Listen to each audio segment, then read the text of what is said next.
Ամռանը երևանցիները ստիպված կլինեն գիշերվա համար ջրի պաշար հավաքել։ Մայրաքաղաքի բոլոր 12 վարչական շրջանների մի շարք հասցեներում մայիսի 1-ից կփոխվի ջրամատակարարման կարգը։ Վիոլա ջուրի փոխանցմամբ մինչև սեպտեմբերի 16-ը ներառյալ ջուրը կմատակարարվի ամեն օր ժամը 7:00-ից մինչև կեսգիշեր։ Ըստ ընկերության սահմանած ժամանակացույցի շուրջօրյա ռեժիմը կվերականգնվի սեպտեմբերի 16-ից եւ կգործի մինչև հաջորդ տարվա մայիսի 1-ը։ Ըստ Վիոլա ջուր ընկերության ջրամատակարարման ժամանակացույցը տարվա ընթացքում փոփոխության է ենթարկվում ելնելով եղանակային պայմանների փոփոխություններից։ Ընկերության պարզաբանմամբ ջրամատակարարման ժամանակացույցի փոփոխությունը նպատակ ունի նաև կանխել գիշերային ժամերին ջրի կորուստները, ինչը նպաստում է ցերեկային ժամերին սպառողներին կանոնավոր ջրամատակարարմամբ ապահովելուն։ Դուրները չի գալի, այդքան մի ողբերգական տեսարաններ սարքեք, ուղղակի գնացեք Հայաստանից։ Արդարադատության նախկին նախարար Արփինե Հովհաննիսյանը պատրաստվում է դիմել մրցակցության եւ սպառողների շահերի պաշտպանության հանձնաժողով աննախադեպ ջրանջատումների մասին Վեոլիա ջրի որոշման վերաբերյալ։ Հովհաննիսյանը տեղեկացրել է, որ Վեոլիա ջուրը իր դիմումին ի պատասխան հայտնել է, որ ընկերության ջանքերի շնորհիվ կրճատվել է չհաշվառված ջրի քանակը։ Իսկ ուր է այդ ջուրը, հարցնում է նախկին նախարարը եւ ենթադրում, որ իրականում Վեոլիա ջրի պատասխանը միֆ է։ Զուտ բանաձևն են փոխել, ենթադրում է Հովհաննիսյանը։ Ինչ է ասում Վեոլիա ջուր ընկերությունը, ասում է սպառողների քանակը կտրուկ շատացել է։ Հարգելի Վեոլիա ջուր, նախ երբ որ հերթական անգամ ձեզ կանչում են այդ համաձայնությունների ժամանակ, բարի եղեք, բարձրաձայնեք այդ ժամանակ։ Այսինքն, եթե դուք ուզում եք ասեք, որ քաղաքապետարանը աճուձախ շինթույլտվություններ է տալիս ու դա ձեզ խանգարում է, այդ նույն խնդիրի իդեպ ունեն մյուս հանրային ծառայություններ մատուցողները, հա, ուրեմն բարի եղեք, պատշաճ կարգով տեղեկացվեք պետության հետ, մի հանցավոր կամ հանցավոր բառը չակերտներում ստվերային համաձայնության եկեք, հա, ու հետո մեզ պատմեք, որ վայ գիտեք ինչ կա, այնքան շատ սպառող կա, դրա համար պետք է կրճատենք գրաֆիկը ձեր բոլորի։ Բացի այդ, դուք ասում եք, որ կապիտալ ներդրումների խնդիր կա, ասում եք պետության հետ եկել ենք համաձայնության, բայց ինչ չեք պատմում այն մասին, որ ջրային կոմիտեն 52 հատ համաձայնագիր է ձեր հետ կնքել ու ворթեգրել ձեր բոլոր պարտքերը, այլ շահութահարկի գծով, այլ մյուս պարտքերը, որտեղ գնաց է պատմել եք, որ պետությունը ներդնում չի անում, պետությունը հավատացել է, որտեղ ստուգող չկա, հա։ Ու ինչքան պարտ կա ձեզ ներելը, դուք այսօր մեզի չեք պատմում, դուք շահույթ ունեք, շահույթ գեներացնող կազմակերպություն եք։ Դուրները չի գալի, այդքան մի ողբերգական տեսարաններ սարքեք, ուղղակի գնացեք Հայաստանից։ Որևէ մեկը ձեր հետ ստրկացուցիչ գործարք չի կնքել։ Ադրբեջանական բենզինի շուկայում նկատվող գնային տատանումները պայմանավորված են բացառապես առաջարկի եւ պահանջարկի հարաբերակցությամբ, վստահեցրել է էկոնոմիկայի նախարար Գևորգ Պապոյանը։ Ըստ Պապոյանի, երբ ադրբեջանական բենզին է բերվում Հայաստան, այն շատ արագ սպառվում է։ Դրանից հետո մյուս տեսակին բենզինը թանկանում է։ Որպեսզի Հայաստանում մշտապես բենզինը էժան լինի, պետք է ներկրումների ծավալը մեծացնել, հայտարարել է նախարարը լրագրողների հետ զրույցում։ Պետք է ադրբեջանական բենզին շատ բերենք, որ միշտ շատ լինի էժան գնով բենզին մեր ժողովրդի համար։ Դե նույնից եմ ասում, պետք է շատ լինի, որովհետև չկա քանակը, հա։ Այսինքն ինչքան շատ բերեն, այնքան գները կիջնի ներքև։ Դրա համար, որովհետև մեր ժողովրդի մոտ դեռ դա շատ տրամաբանական է։ Մարդիկ ինչի պետք է օրինակ 500 կամ 500, մինչև այդ ապրանքի մուտքը Հայաստան, ես ռեգուլյար բենզին տեսել եմ 500-520 դրամով։ Հիմա եթե անգամ դեր ասած գինը, դրանք օրինակ 440 կներեք, հա, հիմա տարբերությունը, եթե 445-ը եւ եղել է օրինակ 500 դրամ, տարբերությունը եղավ 55 դրամ, 520 էլ է եղավ 75 դրամ։ Կներեք, ամեն միլիտրը 75 դրամ, 10 լիտրը եղավ 750 դրամ, ամեն 10 լիտրի մեջ 750 դրամ, եթե մարդը խնայում է։ Կամ ավելի շատ, որովհետև շատ երբ որ մեծ քանակով է գալիս, այդ օրերին էլ ավելի է էժանում։ Այդ մարդու գրպանը այդ փողը կծակի։ Կադրային մի շարք փոփոխություններ են տեղի ունեցել ներքին գործերի նախարարությունում։ Նախորդային աշխատանքից ազատված ոստիկանապետի տեղակալներից Վարդան Վարդանյանը եւ Կարեն Հակոբյանը նշանակվել են ներքին գործերի նախարարի խորհրդականներ, իսկ Արթուր Խուդինյանը նախարարի օգնական։ 3 ներքին գործերի նախարարությունը հաստատել էր տեղակալներին իրենց զբաղեցրած պաշտոնից ազատելու մասին լուրը։ Վարդան Վարդանյանի պաշտոնին նշանակվել է ոստիկանության գնդապետ Արթուր Բարսեղյանը, իսկ Արթուր Խուդինյանի զբաղեցրած պաշտոնին նշանակվել է փոխգնդապետ Գևորգ Զաքարյանը։ Եղել է կանխատեսվածից ավելի բարձր ընդ որում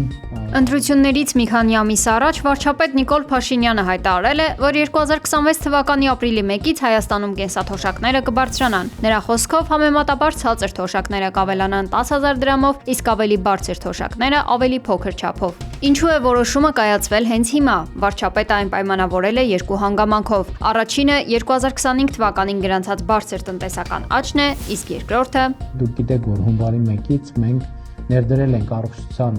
ապահովագրության համակարգը համընդհանուր եւ ճիշտն ասած բավականին մեծ լարվածություն կար, որովհետեւ կանխատեսելիության էլեմենտ կար, թե ինչքանով են մեր կանխատեսումները համապատասխանում եւ բյուջետային հատկացումները որքանով կբավարարեն այդ կարիքները հոգալու համար եւ հունվարի եւ փետրվարի ընթացիկ վերլուծությունը ցույց է տալիս, որ մեր կանխատեսումը այնուամենայնիվ ճիշտ է եղել։ Փաշինյանը նշել է, որ կենսաթոշակների բարձրացման հաշվարկներում ներառված չէ հետվճարի համակարգը, սակայն դրա կիրառման դեպքում շահառուները կարող են լրացուցիչ գումար ստանալ, մինչև եւս 10,000 դրամ։ Սահմանված հարկերը վճարող քաղաքացիների շնորհիվ ասում ենք լավ, թոշակառուների թոշակ ամսական 11,000 դրամով 11,000 դրամով կամ 10,400 դրամով ավելացնենք,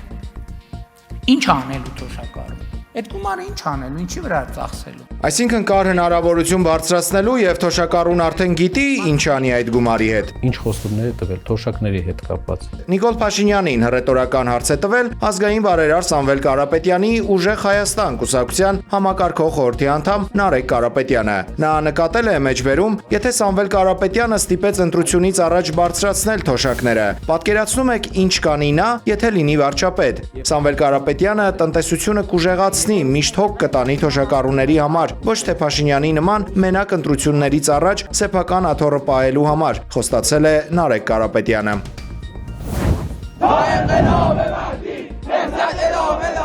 Իրանի համալսարաններում արդեն մի քանի օր է չեն դադարում բողոքի ցույցերը։ Իշխանամետ եւ ընդդիմադիր ուսանողների միջև բախումներ են տեղի ունեցել, ինչի ընթացքում մասնակիցներն այրել են Իրանի, ԱՄՆ-ի եւ Իսրայելի դրոշները։ Կառավարության ներկայացուցիչները նշել են, որ ուսանողներն ունեն բողոքելու իրավունք, բայց պարտավոր են հարգել կարմիր գծերը, պետական խորհրդանիշներն ու սրբությունները։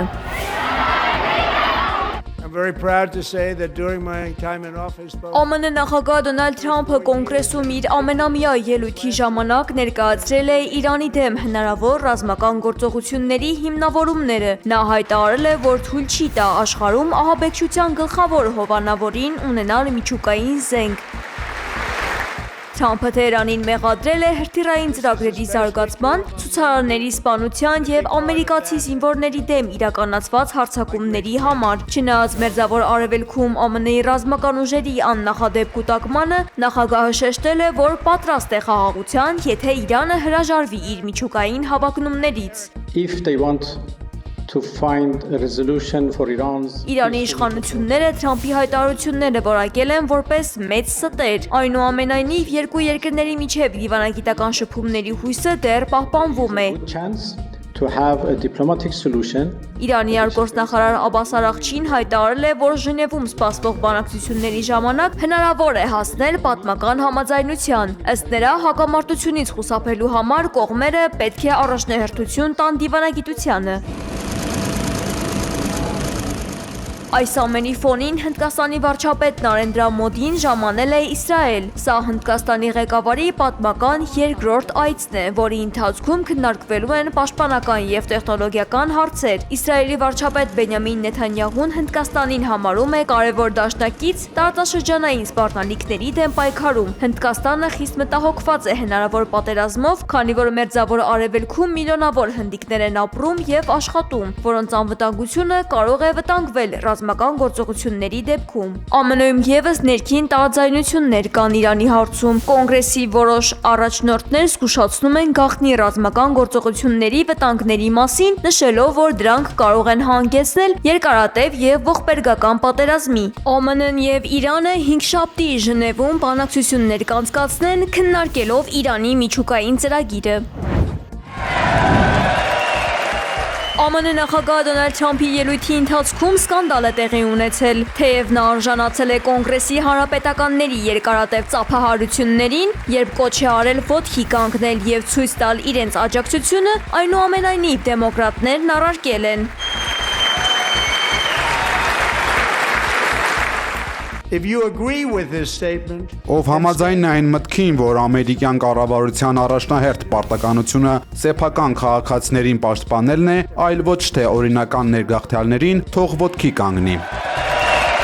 Սպասելով ծափահարությունների վերջին, Թրամփը մատնացույց է արել այն դեմոկրատներին, որոնք այդպես էլ ոտքի չեն կանգնել։ you should be ashamed of yourself. Ամոթ չէ, դուք պետք է ամաչեք ձեզնից, որ ոտքի չեք կանգնում։ Ահա թե ինչու ես նաև խնդրում եմ ձեզ վերջ տալ հանցագործներին պաշտպանող մահացու քաղաքների ստեղծմանը եւ լուրջ պատիժներ սահմանել պետական այն պաշտոնյաների նկատմամբ, ովքեր խոչընդոտել են մեր ամբողջ երկրում օտարերկրյա հանցագործների, նարկոբարոնների, մարդասպանների արտաքսմանը։ They're blocking. Մարդասպան, այսպես են ի պատասխան դեմոկրատները բղավել Թրամփի խոսքերին։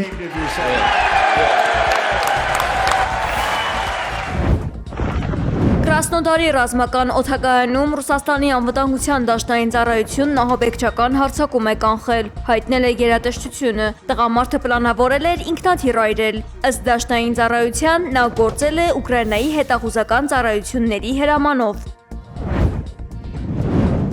Սերբիայի իրավապահները ձերբակալել են 2 տղամարդու, որոնք կասկածվում են նախագահ Ալեքսանդր Վուչիչի դեմ մահափորձ ծրագրելու համար։ Նրանք մտադիր են եղել հարձակվել նաև նախագահի ընտանիքի անդամների եւ ներքին գործերի նախարարության աշխատակիցների վրա։ Իրավապահների տվյալով հանցագործները պետք է զենք ձեռք բերեին նախագահին ու պաշտոնյաներին վնասելու համար։